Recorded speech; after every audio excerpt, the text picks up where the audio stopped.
Right, today we're gonna bring sandbags, and the reason I buy these sandbags for two reasons. I have an index pool cleaner that requires this type of sand, very fine, clean sand. All right.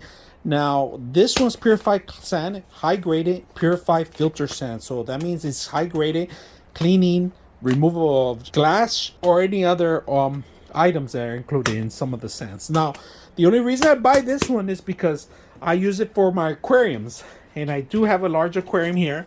I'm not gonna fill it completely, and this is a perfect example. I do have an aquarium that has sand and some gravel in there, so that's the only reason I do, because I do plant a lot of seed. I do aquascaping with this sand, very fine, and I use them many times. This is my second bag I'm using today, but in the summer I'm gonna use 2 more bags on this. So we'll put it together and see how it works. The sand in there.